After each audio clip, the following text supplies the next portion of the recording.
Добрый день, друзья! Сегодня небольшой рассказ о фунгицидах, которыми я пользуюсь. И почему я это делаю, и как я это буду делать впредь. Постоянные зрители моего канала знают, что у меня есть орхидея Arx Ray. Она очень долго болела. Я ее очень долго наращивала корни. Прошло более 2 лет, как она у меня живет, и я показываю вам ее на канале. И недавно, может быть, с полгода назад, случилось совсем необъяснимое. У нее лист стал в темное красное пятно. Я показывала вам именно в тот момент эту орхидею. Ссылку на то видео я оставлю в правом верхнем углу экрана. Лист был обработан фунгицидом, потом он высох.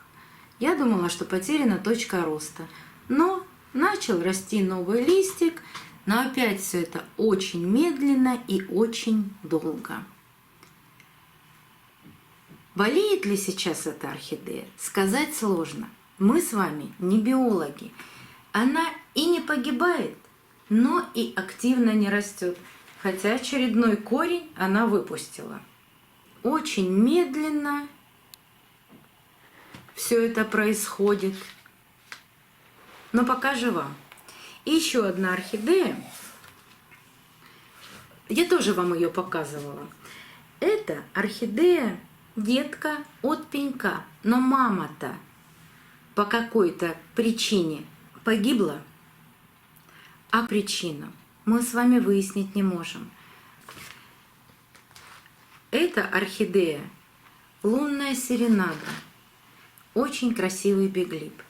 Мы с вами не биологи, у нас нет лабораторий, и мы не можем объяснить причину болезни родительского растения. Но растет детка, вырастет она здоровая или нет, мы тоже пока не знаем. На листике появилось вот такое белое пятно. Что это?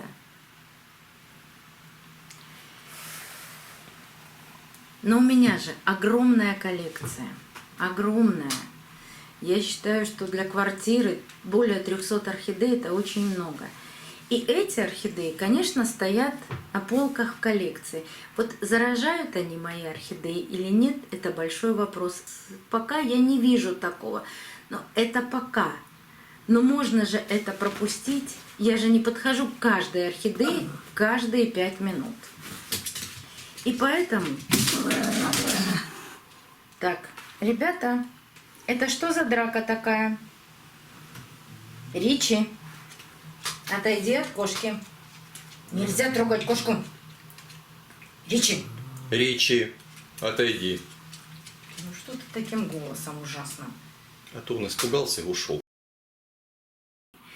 Поэтому оправдано ли будет применение фунгицидов в большой коллекции для профилактики? Я думаю, что вот в моей ситуации это будет оправдано. Еще год назад вы меня спрашивали, применяю ли я фунгициды против болезни орхидей на какой-то постоянной основе. Нет, год назад я их не применяла. Но вот сейчас я понимаю, что нужно начинать это делать. Хотя бы раз в 3-4 месяца делать полное опрыскивание коллекции каким-то фунгицидом.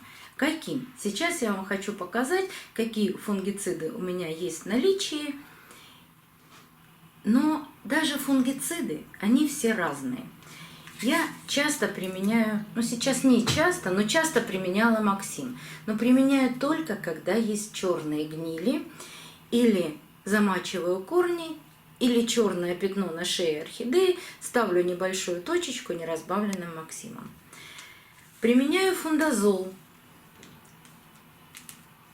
Тоже, если вот таким образом погибает орхидея, как лунная серенада, у нее даже вот этот пенек, видно, что он был намазан разбавленным фундазолом до кашицы сметаны. Это когда идет такая мокрая гниль, когда листья становятся как кисель. тогда я применяю фундазол. Фитоловин я применяю не разбавленным, если есть какие-то небольшие точки на листьях орхидей. Есть еще топаз, есть еще биофунгициды, есть привикур и есть у меня топсин М.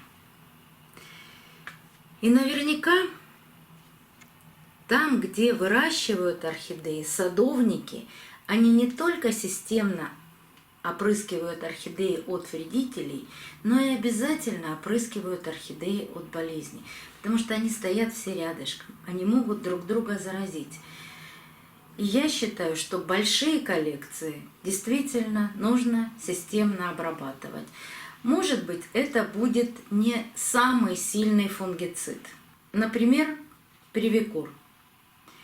Он не самый сильный, не самый токсичный, но раз в 3-4 месяца можно опрыскать все листья растений, потом, конечно, примерно месяц не протирать листья, и только после окончания действия препарата можно протереть листики. Ну а если у вас 10, 15, 20 орхидей, вы, конечно, всегда, принеся новую орхидею и поставив ее на карантин, вы через месяц определите, больна ли орхидея чем-то или нет.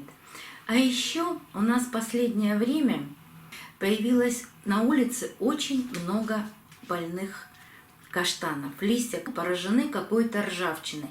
И это уже не первый год.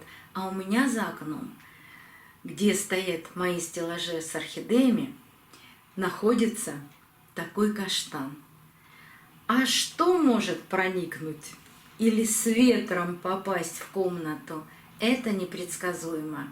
Я не говорю о том, что я принесла больную орхидею или не заметила что-то, но споры каких-то грибов свободно перемещаются по воздуху и могут попасть в квартиру и навредить нашим орхидеям. Поэтому я считаю, что такие большие коллекции нужно обрабатывать, и буду обрабатывать свои коллекции.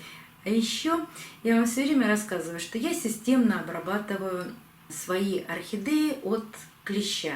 Да, у нас очень жаркий регион, и клещик попадается, и точно так же приносится с ветерком, в форточки, даже проникает через москитные сетки.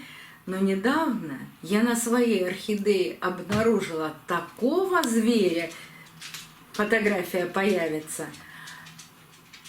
Я, конечно, не была в шоке. Я понимаю, что в природе все возможно. И 3-й этаж – это не так высоко, чтобы туда не залетали именно летом какие-нибудь насекомые. И вот этого насекомого я увидела на орхидее. Конечно, я сразу пошла, посмотрела. Я-то знаю, откуда появился этот клоп. У нас сейчас на сирене такие клопы прямо съедают все листья сирени. Этот клоп был в Россию завезен. И такой вредитель, у которого на данный момент нет биологических врагов. То есть им никто не питается. И он размножается со страшной силой, особенно в южных регионах. И когда я его увидела, потом еще прочитала, что он прокусывает листы, и там получаются большие поражения и отмирание ткани. Ну вот видите, это же лето, поэтому у меня сейчас, особенно в период весна, лето, осень, системные обработки от вредителей, и теперь еще и от болезней. Да, наши деревья тоже чем-то болеют. И чтобы не заразить огромную коллекцию, может не огромную, а большую, я буду применять на своих орхидеях или биофунгициды, или фунгициды. Но в продаже сейчас такое огромное количество фунгицидов, что не обязательно применять те, которые я показываю, вы можете купить любой.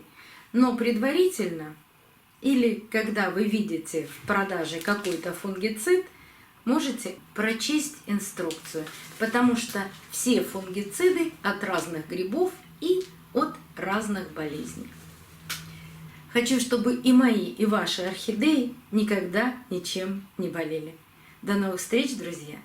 Увидимся на канале.